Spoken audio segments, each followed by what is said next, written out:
sahog ko at saka okay na yung ang timpla. Ngayon ilalagay ko na ang malagkit. Ito. Talagang ito. Balon-balonan ng manok. So titikman na natin kung okay na ba. Pero sa panlasa ko, swak na to.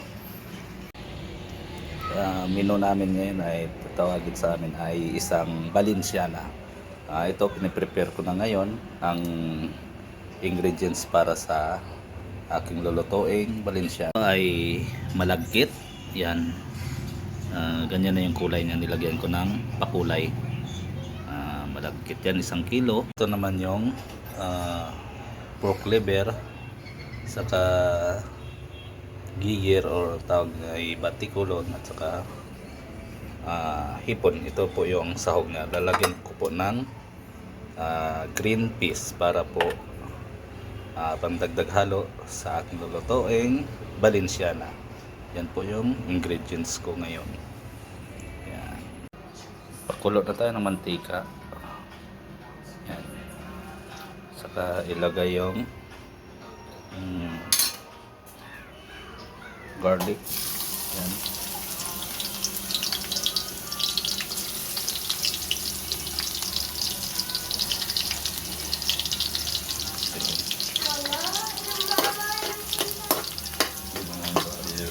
Antayin lang, antayin ko lang mag brown siya.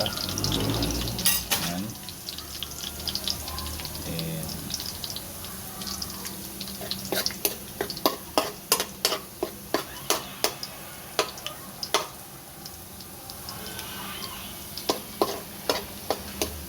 yan. Medyo brown na. So ihalo ko yung onion. Sibuyas. Tayo lang.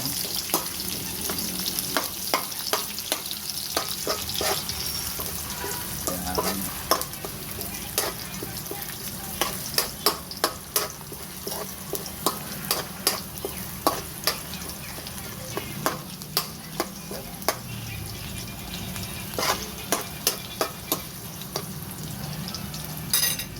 May konting ano ko rito, luya.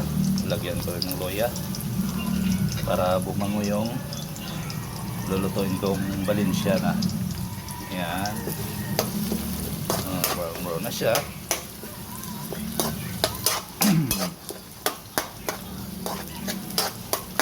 Yan. Lalagay ko na to yung atay at saka yung balon-balonan manok. Yan yung sahog ko para sa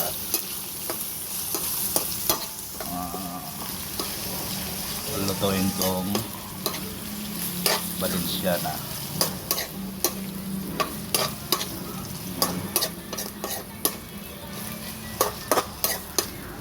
Kayo lang hanggang sa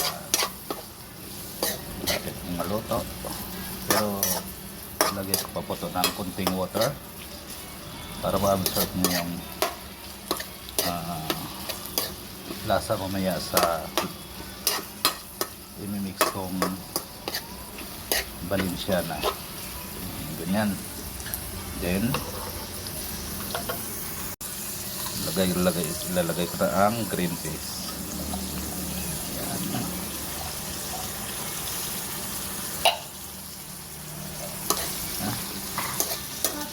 Halo-haloin lang.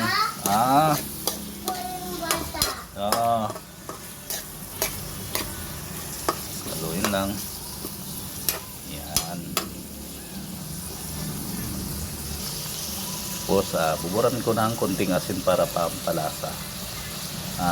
Take note po, kaya asin ang lalagay ko kasi Balenciana yung lulutuin ko. Ayan, Balenciana. Kaya asin, hindi katulad sa biko na malagkit na matamis. Ito po ay asin ang halo ko. Yan.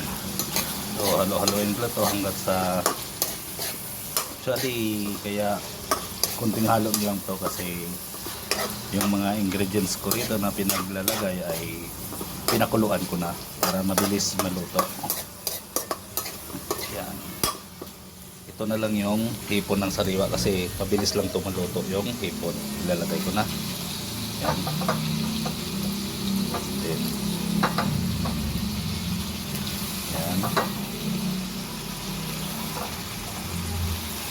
Okay. Then, tapos yan, tatakpan ko muna siya. So, mag-antay lang muna ng mga ilang minutes. Pag naluto yan sa apoy, halo ang malagkit na sa natin. Si pakulo na siya yan. Halo-halo ko lang to. Yan. So, yan. Hanggang sa maluto lang yan, halo-halo lang. Lapit na rin maluto. Yan natin to. Kung okay na ba yung lasa, saka ito mamaya ihalo ang okay. Ito naman siya. Dahil kulang ng dagdagan ko pa konti ng asin, hindi pa siya swak sa panlasa ko.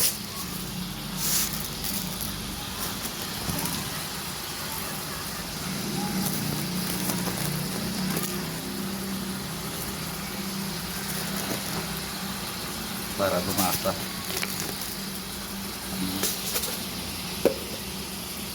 So, ayun lang yan. Malapit ito maluto.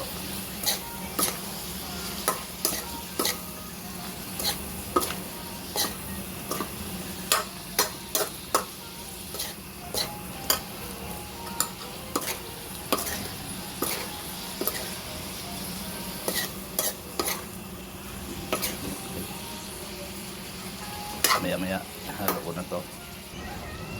Ayan na, luto na yung sahog ko at saka okay na yung ang timpla. Ngayon, ilalagay ko na ang malagkit. Ito. Talagang pure lang malagkit kasi halos hindi mahulog sa pinagsaingan ko. Ngayon na ilagay ko ng malagkit ko, ihalo-halo ko na ngayon to. Hanggang sa mag-mix to ang lasa dito ng mga ingredients na inilagay ko.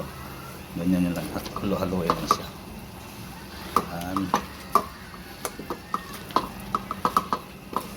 Mahirap to kasi malagkit, dumidikit talaga yan. Kailangan mahalo to ng gusto para humalo dito sa niloto kong Balinsiana ang aking mga sahog na inilagay. Yan. Yan. Ganyan. So, ayan na. Ito na yung hitsura ng aking Balinsiana. Ayan, yung hipon, naghalo-halo na. Yan. Atay ng baboy at saka ito. Balon-balonan ng manok. So, titikman na natin kung okay na ba. Pero sa panlasa ko, swak na to.